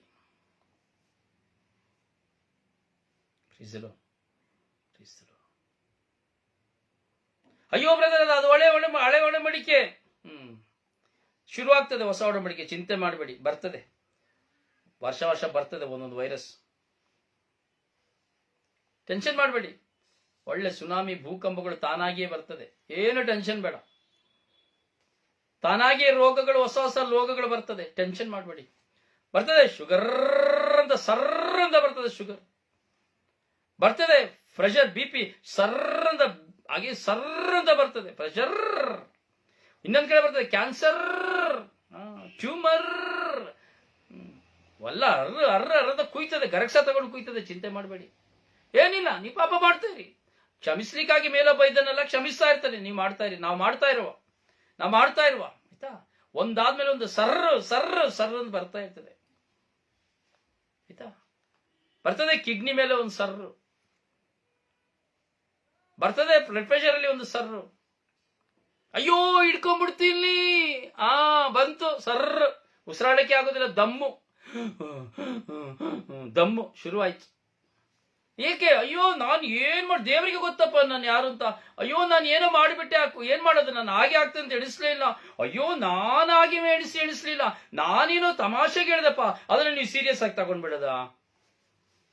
ಬರ್ತದೆ, ಏನು ಟೆನ್ಷನ್ ಬೇಡ, ಏನು ಟೆನ್ಷನ್ ಬೇಡ. ಯಾಕಂದ್ರೆ ದೇವರ ಕರುಣಾಸಾಗರ. ಏನ್ ಪಾಪ ಮಾಡಿದ್ರು ಅಡ್ವಾನ್ಸ್ಡ್ ಪಾಪ ಮಾಡಕ್ಕೆ ಅಡ್ವಾನ್ಸ್ಡ್ ರಿಜಿಸ್ಟ್ರೇಷನ್, ಟಿಕೆಟ್ ಬುಕ್ ಮಾಡಿದಾಗೆ, 1 ತಿಂಗಳಿಗೆ ಮುಂಚೆ ಟಿಕೆಟ್ ಬುಕ್ ಮಾಡಿದಾಗೆ ನಾವು ಪಾಪ ಮಾಡೋದು. ದೇವರ ಭಯವೇ ಇಲ್ಲ. ಯೋಚನೆ ಮಾಡಿ ಪ್ರಿಯರೇ, ನಾವು ತುಂಬಾ ಯೋಚನೆ ಮಾಡಬೇಕು. ಈ ಸಿರಿತನದಿಂದ ಬರುವ ಸೊಕ್ಕು, ಈ ಸೊಕ್ಕಿನಿಂದ ಬರುವಂತ ದೈವ ಭಯವಿಲ್ಲದ ಅಹಂಕಾರ, ಎಲ್ಲದಕ್ಕೂ ದೇವರು ಕ್ಷಮಿಸುತ್ತಾರೆ ಎಂಬುವಂತಹ ಒಂದು ನೆಪ, ಪಾಪಕ್ಕೆ ಪಾಪವನ್ನು ಕೂಡಿ ಹಾಕಿ ಪಶ್ಚಾತ್ತಾಪವಿಲ್ಲದ ಜೀವನ ದೇವರು ಸಹಿಸುವುದಿಲ್ಲ. ಎಷ್ಟು ದೇವರು ಶಾಂತವುಳ್ಳವನಾಗಿದ್ದಾನೋ ಅಷ್ಟೇ ಅವನು ಕೋಪಿಷ್ಠನಾಗಿದ್ದಾನೆ. ಪಾಪಿಗಳ ಮೇಲೆ ಆತನ ಕೋಪ ಎರಗಲಿದೆ. ಸರ್ವೇಶ್ವರನಿಗೆ ಅಭಿಮುಖನಾಗಲು ತಡ ಮಾಡಬೇಡ. ಪಾಪಿಗಳ ಮೇಲೆ ದೇವರ ಕೋಪ ಎರಗಲಿದೆ, ಈಗಾಗಲೇ ಎರಗಲಿಕ್ಕೆ ಶುರುವಾಗಿದೆ. ಸರ್ವೇಶ್ವರನಿಗೆ ಅಭಿಮುಖನಾಗಲು ನೀನು ಭಯ ಪಡಬೇಡ, ತಡ ಮಾಡಬೇಡ. ಆಗಿದೆ, ಇವಾಗಲೇ ಬಂದ್ಬಿಡ್ತು. ಪಾಪಿಗಳ ಗತಿಗಳು ಎಂತ ನೋಡ್ತಾ ಇದ್ದೀರಲ್ಲ, ಎಂತ ದುರ್ಗತಿಗಳು. ಕೂಡ್ಸಿಟ್ಟಿದಲ್ಲ 1 ಸೆಕೆಂಡ್ ಅಲ್ಲಿ ಡಮಾರ್. ತಾನು ಸಂಪಾದನೆ ಮಾಡಿದನ್ನ ತನಗೆ ತಿನ್ನಕ್ಕಾಗೋದಿಲ್ಲ. ಬಾಯಿಗೆ ಹಾಕ್ಬೇಕಾದ್ರೆ ಊಟ ಇರ್ತದೆ, ನನ್ನ ತಿನ್ಬೇಡ, ನನ್ನ ತಿನ್ಬೇಡ. ತುಂಬಾ ಆಸೆ, ಒಳ್ಳೆ ಮೈಸೂರು ಪಾಕು ತಿನ್ಬೇಕು ಅನ್ನೋ ತುಂಬಾ ಆಸೆ. ನೋಡಿದ ತಕ್ಷಣ ಮೈಸೂರು ಪಾಕ್ ಹೇಳ್ತದೆ, ನನ್ನ ತಿನ್ಬೇಡ ನೀನು, ನನ್ನ ತಿನ್ಬೇಡ, ನನ್ನ ತಿಂದ್ರೆ ನಿನಗೆ ಶುಗರ್ ಜಾಸ್ತಿ ಆಗ್ತದೆ. ಅಯ್ಯೋ ಒಂದು ಒಳ್ಳೆ ಜ್ಯೂಸ್ ಕುಡಿಬೇಕು, ಮಾವಿನ ಜ್ಯೂಸ್ ಹೇಳ್ತದೆ, ಅಯ್ಯಯ್ಯೋ ಕುಡಿಬೇಡ ಕುಡಿಬೇಡ, ನನ್ನನ್ನು ಕುಡಿದ್ರೆ ನಿನಗೆ ಶುಗರ್ ಇನ್ನೂ ಹೆಚ್ಚಾಗ್ತದೆ. ಅಯ್ಯೋ ಹೊಟ್ಟೆ ತುಂಬಾ ಊಟ ಮಾಡ್ಬೇಕು, ಅಯ್ಯೋ ತಿನ್ಬೇಡ ತಿನ್ಬೇಡ ತಿನ್ಬೇಡ ತಿನ್ಬೇಡ, ನಿನಗೆ ಶುಗರ್ ಜಾಸ್ತಿ ಆಗ್ತದೆ, ನಿನಗೆ BP ಜಾಸ್ತಿ ಆಗ್ತದೆ. ಅಯ್ಯೋ ಇದನ್ನು ತಿನ್ಬೇಡ, ನಿನಗೆ ಅಲ್ಸರ್ ಜಾಸ್ತಿ ಆಗ್ತದೆ. ಇದನ್ನ ತಿನ್ಬೇಡ, ನಿನಗೆ ಗ್ಯಾಸ್ಟ್ರಿಕ್ ಜಾಸ್ತಿ ಆಗ್ತದೆ. ಇದು ತಿನ್ಬೇಡ, ನಿನಗೆ ಕ್ಯಾನ್ಸರ್ ಗುಣ ಆಗೋದಿಲ್ಲ. ಇದನ್ನ ಕುಡಿಬೇಡ, ಅಯ್ಯೋ ಕುಡಿಬೇಡ ಕುಡಿಬೇಡ, ನೀನ್ 2 ಕಿಡ್ನಿ ಹೋಗ್ಬಿಡ್ತದೆ ಕುಡಿದ್ರೆ. ಕುಡಿ ಕುಡಿ.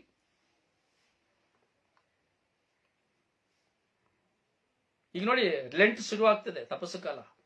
40 ದಿವಸ ನಾ ಕುಡಿಯೋದಿಲ್ಲ, ತುಂಬಾ ಒಳ್ಳೆಯವರು.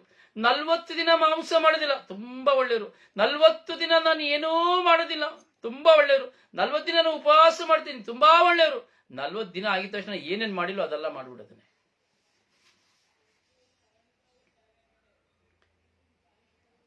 ಇವತ್ತು ದೇವರಿಗೆ ಅವಿಧೇಯನಾಗಿ ನಡೆಯುವ ಕಾರಣ ದೇವರು ನಮ್ಮ ಮುಂದೆ ಕೊಟ್ಟಂತ ಆಹಾರಗಳು ಹೇಳ್ತದೆ, ನನ್ನ ತಿನ್ಬೇಡ, ನನ್ನ ಕುಡಿಬೇಡ, ನನ್ನ ಮುಟ್ಟಬೇಡ. ಅಯ್ಯೋ ಅಯ್ಯೋ ಅಯ್ಯೋ, ಬರೀ ಅನ್ನ ತಿಂತೀಯ, ಅವೆಲ್ಲ ಮುದ್ದೆ ತಿನ್ನು.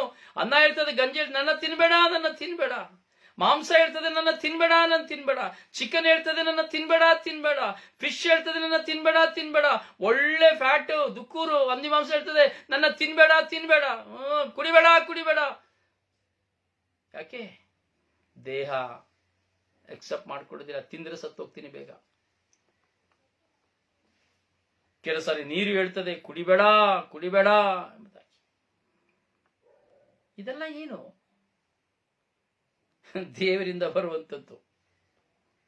ಕೆಲವು ಕಾರ್ಯಗಳು ದೇವರಿಂದ ಬರುವಂಥದ್ದು, ಕೆಲವು ಕಾರ್ಯಗಳು ದೇವರ ಮಹಿಮೆಗಾಗಿ ಬರುವಂಥದ್ದು. ಯಾವುದು ಯಾರಿಗೆ ಎಂಬುದನ್ನು ಅವರವರು ಅರ್ಥ ಮಾಡ್ಕೊಳ್ಬಹುದು. ದೇವರ ಮಹಿಮೆಗಾಗಿ ಬರುವಂಥದ್ದು ಯಾವುದು, ಅಥವಾ ನನಗಾಗಿ ನನ್ನಿಂದ ನನಗೆ ಬರುವುದು ಯಾವುದು ಎಂಬುದಾಗಿ. ಅದರಿಂದ ವಾಕ್ಯ ಹೇಳ್ತಾ ಇದೆ, ಲೆಕ್ಕವಿಲ್ಲದಷ್ಟು ಪಾಪ ಮಾಡಿದರೂ ಕ್ಷಮೆ ದೊರಕುವುದೆಂದು ನೀನು ನೆನೆಯಬೇಡ. ದಯೆ ಇದ್ದಂತೆ ಕೋಪವು ಆತನಲ್ಲಿದೆ, ಪಾಪಿಗಳ ಮೇಲೆ ಆತನ ಕೋಪ ಎರಗಲಿದೆ. ಸರ್ವೇಶ್ವರನಿಗೆ ಅಭಿಮುಖನಾಗಲು ತಡ ಮಾಡಬೇಡ. ಯಾವಾಗ ಏನು ಸಂಭವಿಸ್ತದೆ ನಿನಗೆ ಎಂದು ಗೊತ್ತಿಲ್ಲ. ಗೊತ್ತಿಲ್ಲ. ದೇವರಿಗೆ ವಿಮುಖನಾಗಲು ಮರೆಯಾಗಬೇಡ. ದೇವರ ಮುಂದೆ ನಾನು ಪಾಪಿ ಎಂದು ಒಪ್ಪಿಕೊಳ್ಳಲು ನಿರಾಕರಿಸಬೇಡ. ನಾಳೆ ತನಕ ಕಾಯಬೇಡ. ಹಿಂದೆ ಈ ಕ್ಷಣವೇ ನಿನ್ನ ದೇವರ ಮುಂದೆ ಮೊಣಕಾಲೂರು. ನಿನ್ನ ಹೃದಯವನ್ನು ಸೀಳಿಕೋ. ಸ್ವಾಮಿ, ನಾನು ಪಾಪ ಮಾಡಿದ್ದೇನೆ. ಸ್ವಾಮಿ, ನಾನು ಪಾಪ ಮಾಡಿದ್ದೇನೆ. ಇನ್ನು ನಾನು ಪಾಪ ಮಾಡದಂತೆ ನನಗೆ ತಡೆಯನ್ನು ವಿಧಿಸು. ನೀನು ನನ್ನ ಕಾವಲುಗಾರನಾಗಿ ಬಾ. ನಾನು ಪಾಪ ಮಾಡದಂತೆ, ನಿನ್ನಗೆ ನಾನು ಅವಿಧಿಯನಾಗಿ ನಡೆಯದಂತೆ ನೀನು ನನಗೆ ಕಾವಲುಗಾರನಾಗಿ ನಿಂತು ನನ್ನ ಕಾದುಕೋ. ನಿನ್ನ ರಕ್ತದ ಸಂರಕ್ಷಣೆ ನನಗೆ ಕೊಡು. ಯಾವಾಗ ಪ್ರಾರ್ಥಿಸುತ್ತೇನೋ, ನಾನು ಪಾಪದಿಂದ ತಪ್ಪಿಸಿಕೊಳ್ಳಲು ಪ್ರಾರ್ಥಿಸುವಾಗಲೇ ನನಗೆ ಪಾಪ ಕ್ಷಮೆ. ಯಾಕಂದ್ರೆ ಆಲ್ರೆಡಿ ನನ್ನ ಪಾಪಕ್ಕೆ ತಪ್ಪಿಸಿಕೊಳ್ಳಿಕ್ಕೆ ನಾನು ಪ್ರಾರ್ಥನೆ ಮಾಡ್ತಾನೆ ಇದ್ದೇವೆ. ಅದು ದೇವರಿಗೆ ಗೊತ್ತು. ಅದು ಕೇವಲ ಡ್ರಾಮಕ್ಕೋಸ್ಕರವಾಗಿ ಅಥವಾ ಸತ್ಯಕ್ಕೋಸ್ಕರವಾಗಿ ಎಂಬುದು ದೇವರಿಗೆ ಚೆನ್ನಾಗಿ ಗೊತ್ತುಂಟು. ನಿಜವಾಗಿ ತಪ್ಪಿಸಿಕೊಳ್ಳುವವನ ನೋವು ಯಾತನೆ, ಅಥವಾ ಏನೋ ಆಗಿ ಹೋಯ್ತು, ಏನಪ್ಪ ಮಾಡಕ್ಕಾಗ್ತದೆ, ಏನು ನಡೆದು ಹೋಯ್ತು, ಎಲ್ಲ ಗೊತ್ತಿದ್ದು ನಡೆದು ಹೋಗಿದೆ. ನಿನ್ನ ಸಂಚು ಅದು. ನೀನು ಎಂಬುದಾಗಿ ಉದ್ದೇಶಿಸಿ ಮಾಡಿದಂಥದ್ದು. ನಾನು ಮಾಡಬೇಕೆಂಬುದಾಗಿ ಉದ್ದೇಶಪೂರ್ವಕವಾಗಿ ಮಾಡುವಂಥದ್ದು, ತಪ್ಪಿಸಿಕೊಳ್ಳಲು ಯತ್ನಿಸದೇ ಇರುವಂಥದ್ದು. Hallelujah, hallelujah. ಇಂದು ನಾಳೆ ಎಂದು ದಿನವನ್ನು ಮುಂದೂಡಬೇಡ. ನಾಳೆ ಹೋದ್ರಾಯ್ತು, ನಾಡಿದೋದ್ರಾಯ್ತು, ನಾಳೆ ಪರಿವರ್ತನೆ ಹೊಂದುವ ಎಂದು ಎಡೆಯ ಬಯಲಿಸಬೇಡ. ನಾಳೆ ನೋಡುವ, ಆಮೇಲೆ ನೋಡುವ. ಇಲ್ಲ, ನೀನು ನಾನು ದೇವರ ಮುಂದೆ ಪಶ್ಚಾತ್ತಾಪ ಪಡಲು ಇಂದು ನಾಳೆ ಎಂಬ ಪ್ರಶ್ನೆಗಳಿಲ್ಲ. ಇಂದು ನಾಳೆ ಎಂಬ ಪ್ರಶ್ನೆಗಳಿಲ್ಲ. ಹಿಂದೆ ಈ ದಿನವೇ, ಈ ಕ್ಷಣವೇ ನಾನು ನನ್ನನ್ನು ಸಮರ್ಪಿಸಿಕೊಳ್ಳಬೇಕು. ಸರ್ವೇಶ್ವರನಿಗೆ ಅಭಿಮುಖನಾಗಲು ನಾನು ತಡ ಮಾಡಬಾರದು. ಸರ್ವೇಶ್ವರನ ಕೋಪ ಎರಗಬಹುದು ದಿಢೀರೆಂದು. ಅದರಿಂದ ಇವತ್ತು ನಾಳೆ ಎಂದು ಹೇಳಬೇಡ. ನಿನ್ನ ಪಾಪದ ದೇವರಿಗೆ ಅವಿಧೇಯನಾಗಿ ನಡೆಯುವ ಕ್ಷಣದಲ್ಲಿಯೇ ನಿನಗೆ ಯಾವಾಗ ದೇವರಿಗೆ ನಾನು ಅವಿಧೇಯನಾಗಿ ನಡೆದನೋ ಎಂಬುದ ಅರಿವಾಗುತ್ತದೋ ಆ ಕ್ಷಣವೇ ನಿನ್ನ ದೇವರ ಮುಂದೆ ನೀನು ಓಡು.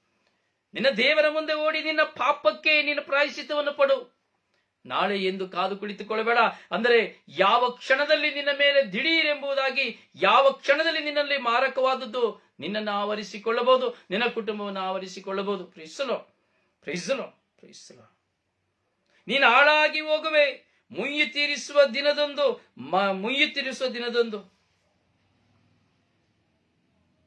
ಈಗ ಏನಿಲ್ಲ, ಮಾಡಿ, ತೊಂದರೆ ಇಲ್ಲ. ದೇವ್ರು ಎಲ್ಲದಕ್ಕೂ ಮಾಡಿದ ದೇವ್ರಿಗೆ ಕ್ಷಮಿಸ್ತಾರೆ, ಮಾಡ್ತಾರೆ. ದೇವ್ರಿಗೆ ಕ್ಷಮಿಸ್ತಾರೆ, ಮಾಡು. ನನಗೆ ಕ್ಷಮಿಸ್ತಾರೆ, ಮಾಡ್ತಾ ಇರ್ತೀನಿ. ಆದರೆ ಮುಯ್ಯಿ ತೀರಿಸುವ ದಿನದೊಂದು ಹಾಳಾಗಿ ಹೋಗುವೆ.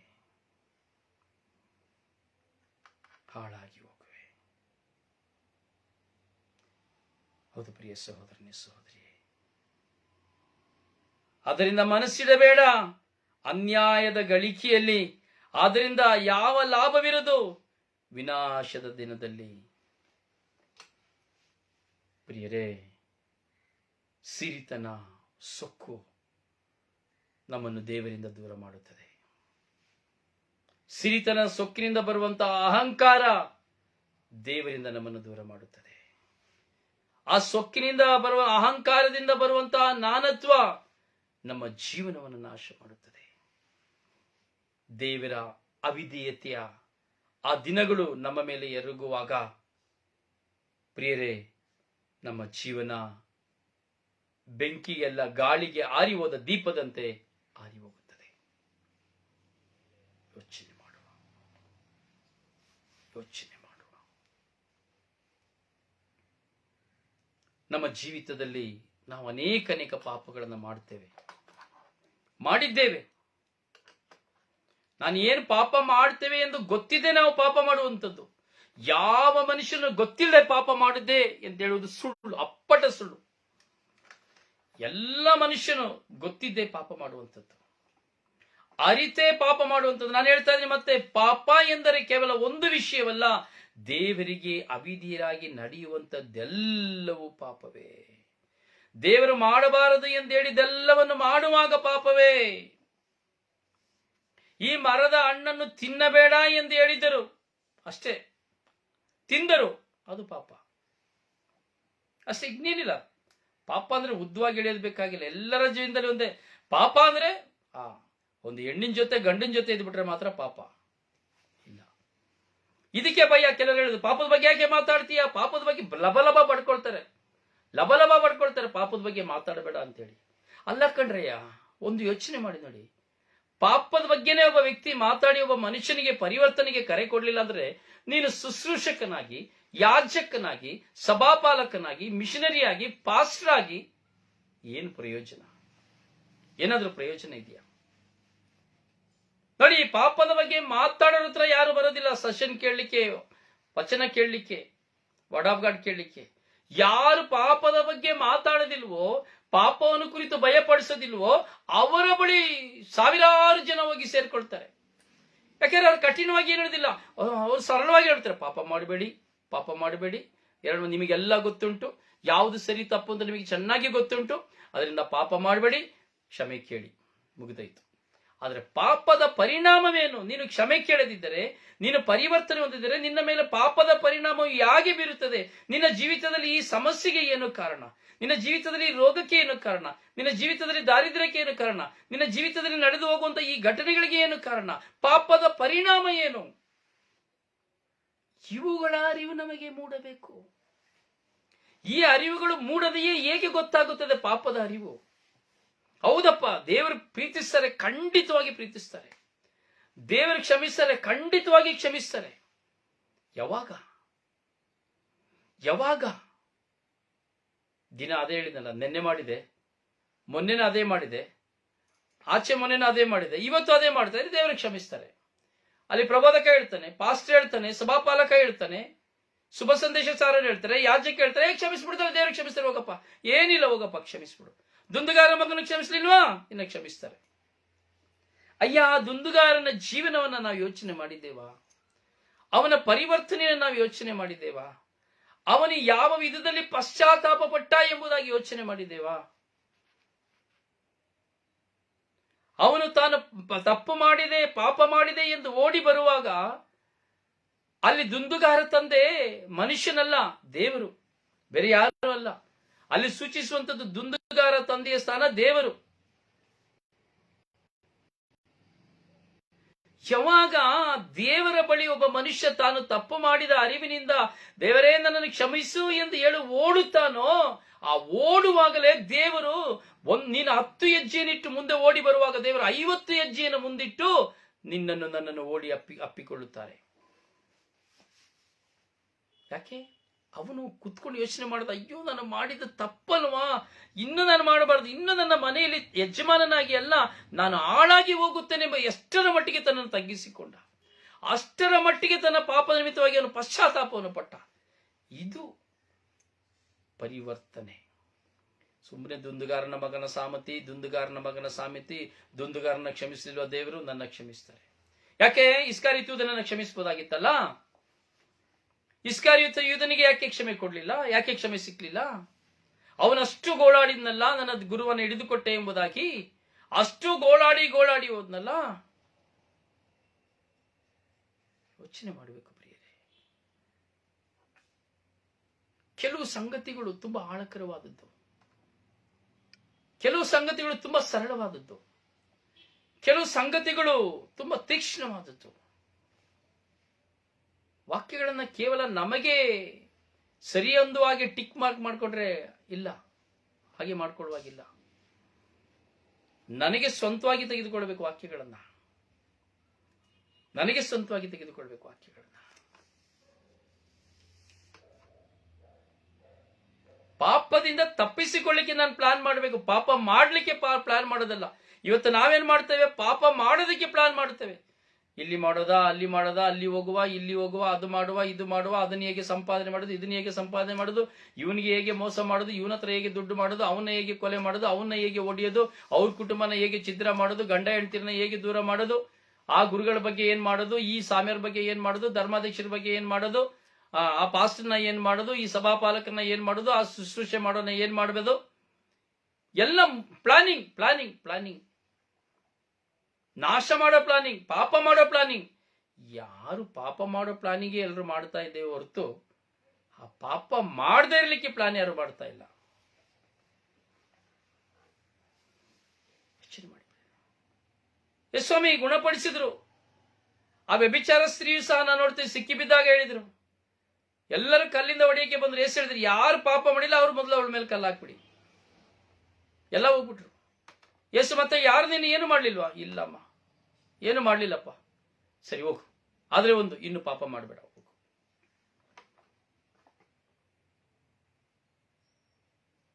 ಯೇಸು ಸ್ವಾಮಿ ಗುಣಪಡಿಸಿದಾಗಲೆಲ್ಲ ಒಂದೊಂದು ವ್ಯಕ್ತಿಗೆ ಹೇಳ್ತಾ ಇದ್ರು, ಇನ್ನು ನೀನು ಪಾಪ ಮಾಡಬೇಡ, ಹೋಗು, ಇನ್ನು ಪಾಪ ಮಾಡಬೇಡ, ಹೋಗು.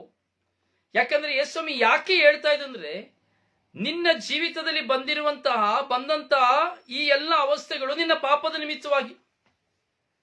ಅದರಿಂದ ಮತ್ತೆ ಪಾಪಕ್ಕೆ ಹೋಗಿ ನೀನು ಇದೇ ಜೀವನಕ್ಕೆ ಬರಬೇಡ. ಯೇಸುಸ್ವಾಮಿ ಗುಣಪಡಿಸಿದ್ರು, ಯೇಸುಸ್ವಾಮಿ ಜೀವ ಕೊಟ್ಟರು, ಆದ್ರೂ ಸತ್ರು, ಪಾಪಕ್ಕೆ ಸತ್ರು. ಹಾಗೆ ನಾನು ನೀವೆಲ್ಲ ಪಾಪಕ್ಕೆ ಪ್ಲಾನ್ ಮಾಡೋರು, ಪಾಪವನ್ನ ಬಿಟ್ಟು ಬಿಡಕ್ಕೆ ಪ್ಲಾನ್ ಮಾಡೋರಲ್ಲ. ವಾಕ್ಯಗಳನ್ನ ತೆಗೆದುಕೊಂಡು ಬರೀ ಅವ್ರು ಹೇಳಿದ್ರು, ಇವ್ ನೋಡಿ ಈ ವಾಕ್ಯ ಹೇಳ್ತಾ ಇದೆ, ಸಿರಾಕನ ಗ್ರಂಥ 5ನೇ ಅಧ್ಯಾಯ ಹೇಳ್ತದೆ, ಸತ್ಯವಾದ ಶಕ್ತಿಯಾದ ವಾಕ್ಯ. ಆದ್ರೆ ನಾವೇ ನೋಡ್ತಾ ಇದ್ದೀವಿ, ದೇವರು ಕ್ಷಮಿಸ್ತಾರೆ, ನೀನು ಮಾಡೋ ಕ್ಷಮಿಸ್ತಾರೆ, ನೀನ್ ಮಾಡೋ ಕ್ಷಮಿಸು, ಮುಗೀತು. ಯಾವ್ದ್ರಿ ಸತ್ಯ ಹಾಗಾದ್ರೆ? ಯಾವುದು ಸತ್ಯ? ಮನುಷ್ಯ ಬುದ್ಧಿ ಬಂದದ ದಿನದಿಂದ ಸಾಯ ತನಕ ಬರೀ ಪಾಪ ಮಾಡ್ತಾ ಇರೋದೇನೆ ಸತ್ಯನ?